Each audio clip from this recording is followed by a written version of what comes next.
आणि बाहेरच्या जिल्ह्यातला एक कार्यकारी अभियंता निवृत्त झाल्यानंतर ताबडतोब घेतला। एका ठिकाणी असलेले मुख्यमंत्री सांगतायत की निवृत्त अधिकाऱ्यांना घेऊ नका आणि घेण्याचा आदेश रद्द केला। आणि दुसऱ्या बाजूने नितेश राणे पालकमंत्री म्हणून आपल्या जिल्ह्यातले निवृत्त झालेले जे कार्यकारी अभियंता 4 वर्ष काम केले, 4 वर्षाची जिल्ह्याची माहिती त्यांना घेतात। त्याचं कारण आमच्या मताप्रमाणे एकच आहे की 2000 कोटीची जी कामं पालक आणली म्हणून सांगत होते रवींद्र चव्हाणच्या काळात, त्या कामांची बिलं झाल्यानंतर आपली वसुली करण्याकरता, त्या ठेकेदाराकडून वसुली करण्याकरता या कार्यकारी अभियंत्यांना तिथे बसवलेलं आहे। एवढंच नव्हे, हे कार्यकारी अभियंता आपल्या चौकशा पूर्णतः दाबण्यासाठी किंवा आपल्या मुलांनी जे मे मध्ये फेब्रुवारी मध्ये वड उंबर आणि झाडं लावण्याचं काम केलं, सर्व वृत्तपत्रांनी ते बातम्या छापल्या, काही सर्व पक्षांनी विरोध केला, ते काम सर्वगडच्या मुलांनी घेतलं असं आम्हाला समजतं।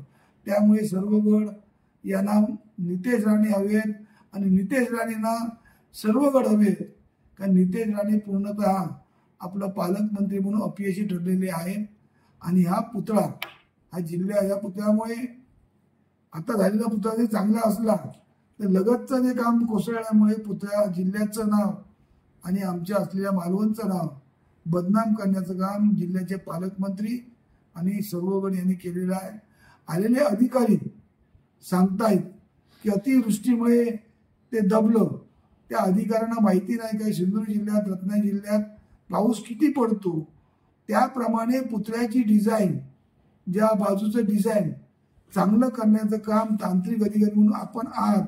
आपण ज्या कामांना मंजुरी दिली ते काम अयोग्य असेल तर ती कामाची मंजुरी बदलण्याची गरज होती आणि त्या तांत्रिकदृष्ट्या काम करण्याची गरज होती। त्यामुळे या सर्व गोष्टींमध्ये सर्वगड यांनी केलेलं रेल्वेचं पण काम जे कोसळलं, जे मध्ये पडलं, ते पण काम सर्वगडने आपल्या लाडक्या ठेकेदाराला दिलं। याच सर्वगडला, असा भ्रष्टाचारी सर्वगडला आपल्या कार्यालयात त्यांनी OSD म्हणून बसवलं आहे।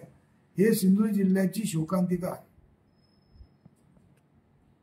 असे आमचे दररोजचे नवनवीन व्हिडिओ पाहण्यासाठी आमचा लोकसंवाद लाईव्ह YouTube चॅनल लाईक आणि सबस्क्राईब करा।